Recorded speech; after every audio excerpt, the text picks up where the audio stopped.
एक बार की बात है। एक गांव में दो बदमाश लड़के रहा करते थे। एक का नाम रिंकू और दूसरे का नाम श्याम था। वो आते जाते लोगों को परेशान किया करते थे। अरे श्याम, कई दिन हो गए, कोई मुर्गा नहीं मिला परेशान करने के लिए। हाँ यार, अब इस गांव के सभी लोग हम दोनों को अच्छे से जान चुके हैं। इसीलिए कोई भी अकेले इस रास्ते से नहीं गुजरता। अरे यार, मेरे जिस अंकल को पिछली बार हमने परेशान किया था ना, उसने तो मेरे घर पर शिकायत कर दी थी और मुझे पिताजी ने बहुत मारा था। कोई बात नहीं, अगली बार मिल लेते हैं उस अंकल को, फिर बताता हूँ उसे। रिंकू और श्याम बातें कर ही रहे होते हैं कि तभी राजू शहर से गांव वापस आ रहा होता है। श्याम, देख, ये कोई नया आदमी लगता है गांव में। चल इसे परेशान करते हैं। जैसे ही राजू वहां से गुजरता है कि तभी श्याम उसका सामान उससे छीन लेता है और रिंकू उसे नीचे गिरा देता है। अरे भाई, ये क्या बदतमीजी है। मैंने तो आपसे कुछ कहा भी नहीं है और आपने मुझे धक्का दे दिया। और मेरा सामान मुझे वापस करो। इतना सुनकर रिंकू और श्याम को गुस्सा आ जाता है और वो उससे कहते हैं, हमसे बहस करेगा तू? हमें जानता नहीं है, हम इस गांव के बदमाश हैं। अरे भाई, मैं भी यहीं का रहने वाला हूँ, पर तुझे कभी यहाँ देखा तो नहीं। मैं शहर में रहता हूँ, मेरी बहन की शादी है, इसीलिए गांव आया हूँ।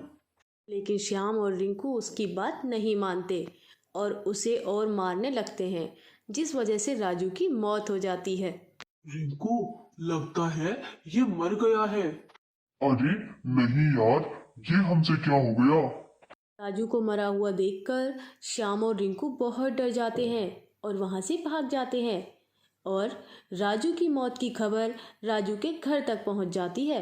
राजू की मौत के बारे में सुनकर राजू की बहन भी जान दे देती है और एक भयानक चुड़ैल बन जाती है। मेरे भाई को जिसने मारा है, मैं उसे नहीं छोड़ूंगी, जान से मार दूंगी। जो भी मेरे और इसके बीच में आएगा, उसे भी जान से मार दूंगी। इतना कहकर चुड़ैल रोज रात को गांव में घूमने लगती है और अपने भाई के कातिलों को ढूंढने लगती है।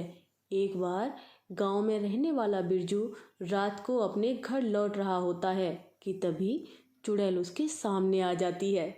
तू कौन है और कहाँ से आ रहा है? अरे, चुड़ैल।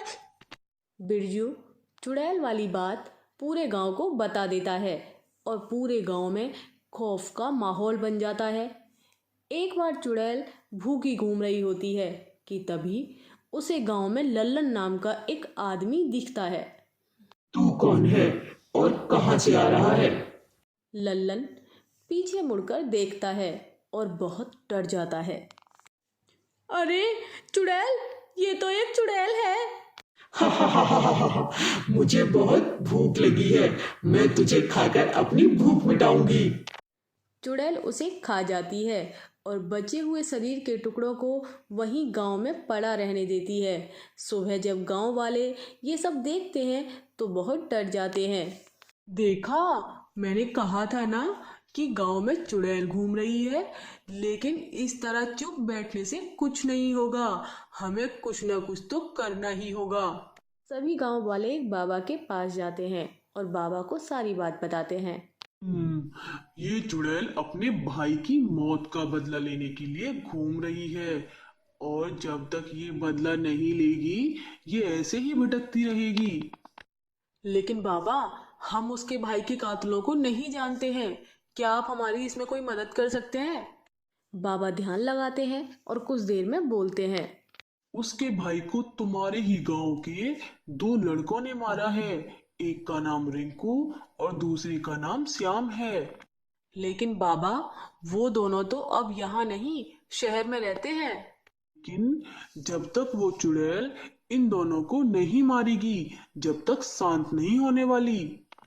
गांव वाले ये बात सुनकर निराश हो जाते हैं और गांव वापस चले जाते हैं।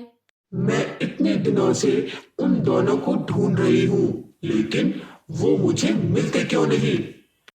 फिर एक दिन रिंकू और श्याम दोनों गांव लौटते हैं कि तभी उनके सामने चुड़ैल आ जाती है। अरे चुड़ैल, श्याम भाग यहाँ से।